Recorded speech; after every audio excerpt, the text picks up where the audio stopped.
Hello नमस्कार मित्रों। I hope તમે બધા ખૂબ મજામાં છો અને ઓકે હશો।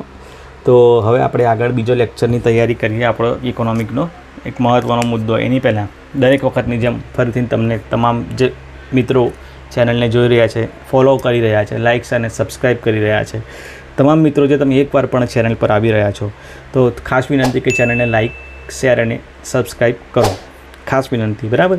હવે આપણે તમને એઝ યુઝ્યુઅલ કહું છું કે લેક્ચર્સ બનાવવામાં બહુ જ સમય જાય છે, બરાબર, અને એના માટે ઘણો સમય મહેનત કરવી પડે છે। તો મહેનતના કારણે તમારી પાસે ફક્ત એક જ વસ્તુ માંગી રહ્યો છું કે ચેનલને સબસ્ક્રાઈબ કરતા રહો। હવે આપણે આગળ બીજો મુદ્દો મહત્ત્વનો જે ચર્ચા કરીએ કે ભારતના રૂપિયાનું આંતરરાષ્ટ્રીયકરણ, બરાબર, ઇન્ટરનેશનલ સ્તરે આપણા રૂપિયાને પ્રમોટ કરવો એક નાણાંના વિનિમયના માધ્યમ તરીકે। તમને ખબર હશે, હું તમને શોર્ટમાં સમજાવું। ઇન્ટરનેશનલાઇઝેશન એટલે શું, આંતરરાષ્ટ્રીયકરણ એટલે શું। એક દેશ છે એ અમેરિકા છે, બીજો દેશ છે ઇન્ડિયા છે, બરાબર। ચલો અમેરિકા જવા દો। આ એક દેશ છે અફઘાનિસ્તાન છે, ઓકે ચલો જવા દો આને।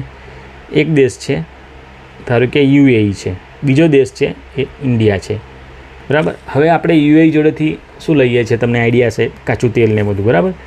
તો મારે આમની પાસેથી કંઈક લેવું છે, આમને મારી પાસેથી કંઈક લેવું છે, તો મફતમાં તો મળશે નહીં, તો શું જોઈશે, કંઈક એવું આપવું જોઈએ, બરાબર, જે વિનિમયનું માધ્યમ હોય। તો અત્યારે વિનિમયનું માધ્યમ શું છે, રૂપિયો, પણ આંતરરાષ્ટ્રીય સ્તરે વિનિમયનું માધ્યમ શું છે, ડોલર, બરાબર। હવે ડોલર ના તો આ દેશની કન્ટ્રી છે, ના તો આ દેશની ચલણ છે, ના તો આ દેશનું ચલણ છે, બરાબર। ડોલર તો બંનેમાંથી એક જ દેશનું ચલણ નથી, છતાં અમારે ડોલરમાં વેપાર કરવો પડે છે। તો આ એક મજબૂરી છે, બરાબર, અત્યારે વર્તમાન વિશ્વની। તો ભારતે એમાંથી બહાર નીકળવાનો એક રસ્તો કર્યો છે, ડી-ડોલરાઇઝેશન જેને કહે છે, બરાબર। ડી-ડોલરાઇઝેશન કરવું, ડોલરાઇઝેશનને ખતમ કરવું।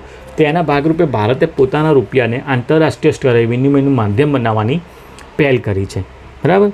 તો તાજેતરમાં ભારતીય રિઝર્વ બેંકના આંતર વિભાગીય સમૂહ, બરાબર, ઇન્ટર ડિપાર્ટમેન્ટ ગ્રુપે એક એવી વાત કરી કે અમે રૂપિયાના આંતરરાષ્ટ્રીયકરણની દિશામાં એક રોડમેપની તૈયારી કરી રહ્યા છે। કેવો હશે હજુ નક્કી નથી, પણ એક તૈયારી છે।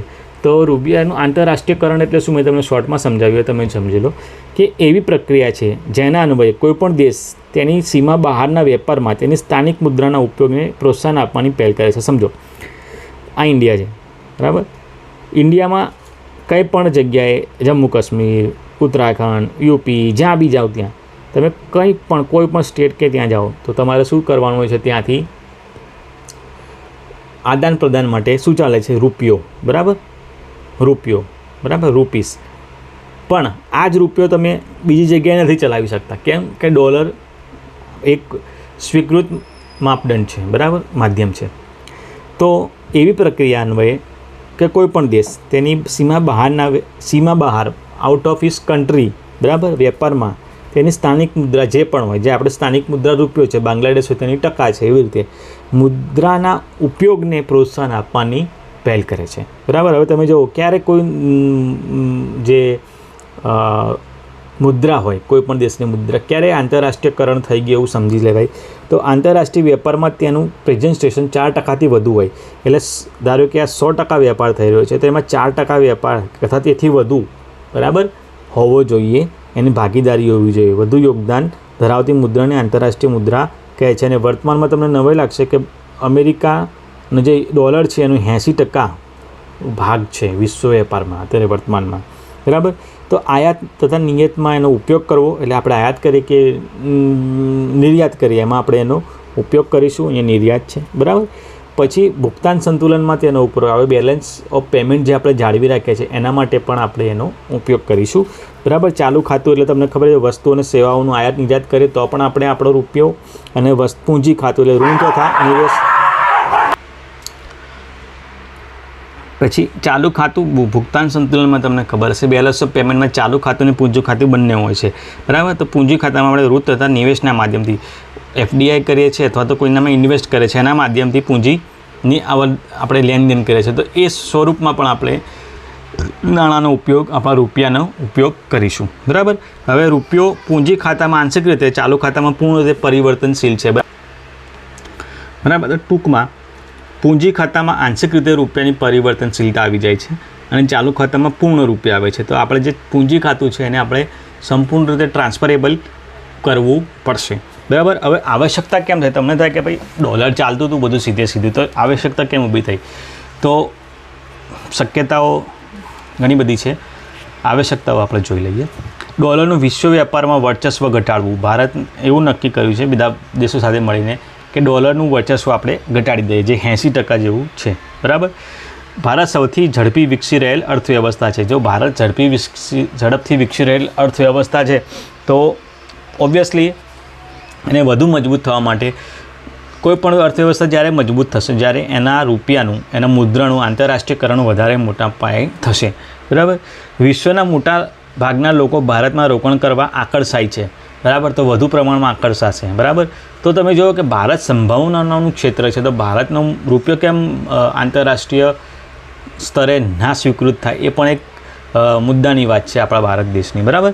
વૈશ્વિક મહામારી વચ્ચે પણ ભારતીય અર્થવ્યવસ્થા મજબૂત રહી હતી. બીજી બધી અર્થવ્યવસ્થા કરતાં ભારતીય અર્થવ્યવસ્થા મજબૂત રહી હતી. એનું મુખ્ય કારણ આપણું કૃષિ ક્ષેત્ર હતું. બરાબર. કૃષિ ક્ષેત્રના કારણમાં ગ્રોથ રેટ સારો હતો. બરાબર. રશિયા પર યુએસ દ્વારા મૂકવામાં આવેલા આર્થિક પ્રતિબંધોને કારણે શું થયું? મોટા પ્રમાણમાં આપણને લોસ થવા માંડ્યો ડોલરનો. બરાબર. રશિયાએ ઈરાન પર બી એવી રીતે, ઈરાક પર પણ એવી રીતે પ્રતિબંધો મૂક્યા અને યુએસ ઉપર પણ પ્રતિબંધો મૂક્યા, રશિયા ઉપર, કે જે પણ અહીંયાથી ખરીદી કરશે એમની પર આર્થિક પ્રતિબંધો મૂકીશું. મોટા પાયે આર્થિક પ્રતિબંધો મૂક્યા. તો કેમ કે 80% ડોલર વિનિમયનું માધ્યમ છે, એટલે એ દેશો દાદાગીરી કરી શકે. વૈશ્વિક વેપારમાં રૂપિયાનો ફાળો માત્ર અત્યારે 1.70% છે. એટલે 100% વેપાર થાય છે, તમે 80% યુએસ ડોલરમાં થાય છે ને 1 થી 2%ની વચ્ચે આપણે ગણી લઈએ રૂપિયામાં થાય છે. તો એ પણ વધારવું જરૂરી છે. બરાબર. તો ભારત હવે ગ્લોબલ લેવલ પર જઈ રહ્યું છે, તો એનો રૂપિયો પણ ગ્લોબલ લેવલ પર જાય એ ખૂબ જ જરૂરી છે. તો આ બધી આવશ્યકતાઓ છે, તમને એક્ઝામમાં પૂછાઈ શકે. ત્યાર પછી છે સપોઝ એ સ્વીકૃત થઈ જાય, ત્યારે 18થી વધારે દેશો એને સ્વીકૃતિ આપી છે, તો એનાથી લાભ શું થાય આપણા દેશને, આપણી દેશની ઇકોનોમીને? તો ડોલરની આપૂર્તિ વધશે. બરાબર. આપણે ડોલર આપવું સામે મટી જશે. કોઈ આપણે 100 રૂપિયાની વસ્તુ ખરીદીએ કોઈ દેશ પાસેથી, તો આ સામે આપણે તે ડોલર આપવી પડે. બરાબર. એ ડોલર આપવાનું બંધ થશે, તો ડોલરનું આપણું રિઝર્વ વધશે. બરાબર. ડોલર પરની નિર્ભરતા ઘટશે.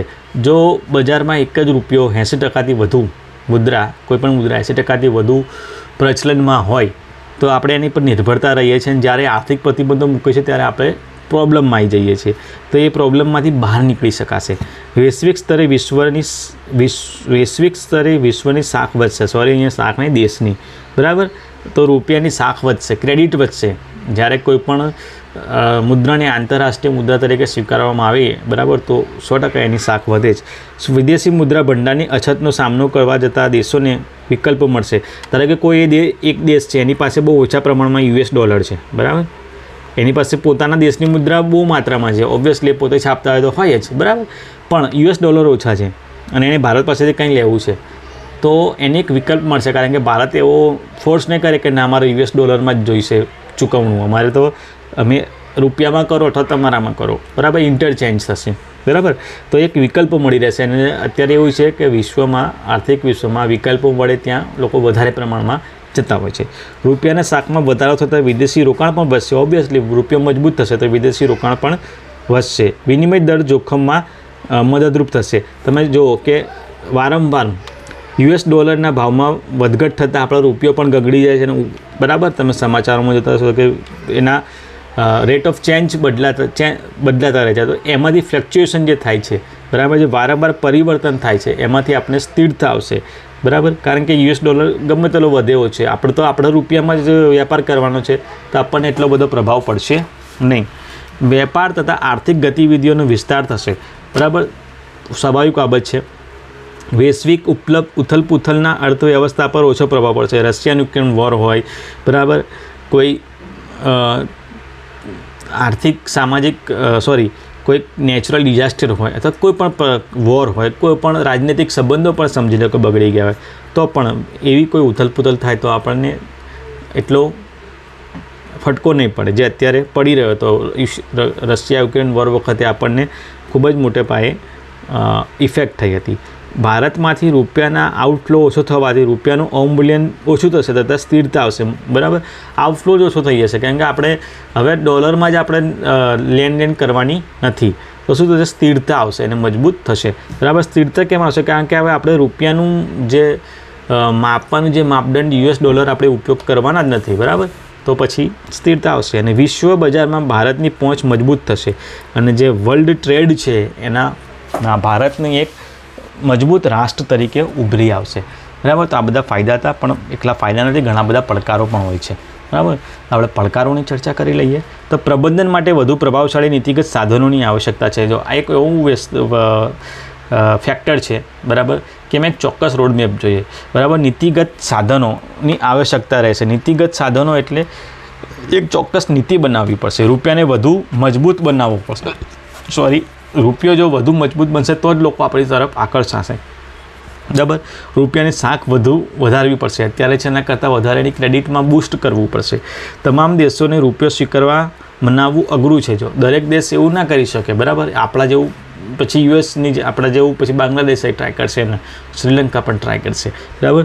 તો તમામ દેશોને મનાવવા આગ્રહ છે પણ અશક્ય નથી, બરાબર. અત્યારે 18થી વધારે દેશો એ સ્વીકાર્યું છે, બરાબર.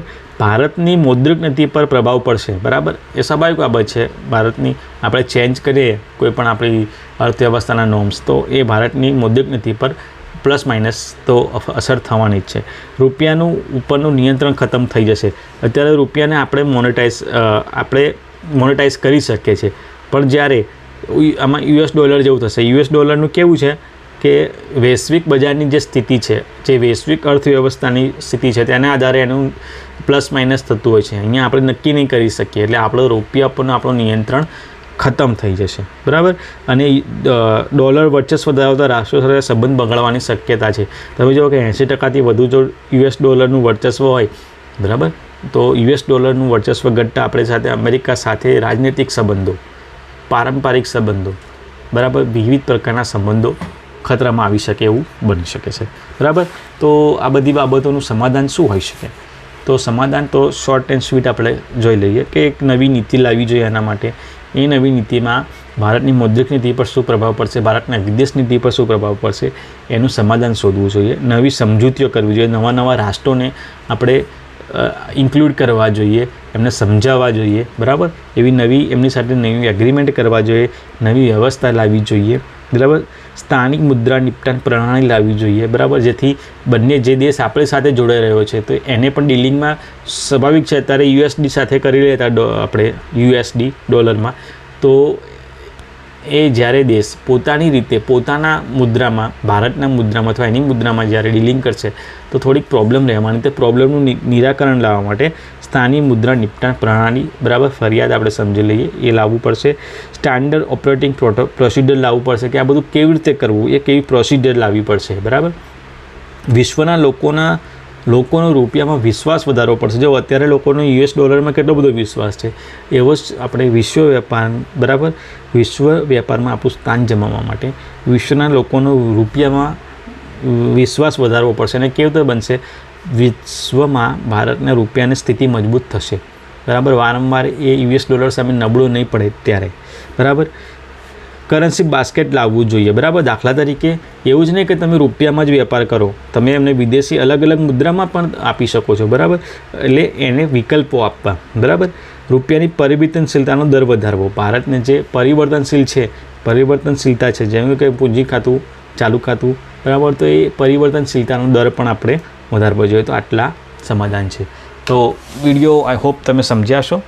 ઇકોનોમિક્સ એવો વિષય છે કે જેમાં તમે અપ્લાઇડ ફોર્મમાં છે અને તમે જેટલું સમજવાનો પ્રયત્ન કરો એટલું વધુ તમે સમજી શકો છો, બરાબર. આ ફર્સ્ટ એન્ડ ફાઇનલ નથી, તમે આમાં પણ એડિશન કરી શકો છો, બરાબર. હું જોવાનું છે એક પેજ હંમેશા ખોરું એટલે રાખું છું કે મારે કંઈક એડ કરવું હોય તો હું પાછળથી એડ કરી શકું. તો તમામ મિત્રોને ફરીથી વિનંતી કે ચેનલને લાઇક, શેર અને સબસ્ક્રાઈબ કરે, અને જે પણ પહેલી વાર આવ્યા છે તો ખાસ મિત્રો, બરાબર, ચેનલ આપ તમારી પોતાની સમજી લેજો અને સહકાર આપતા રહેજો. જય હિન્દ.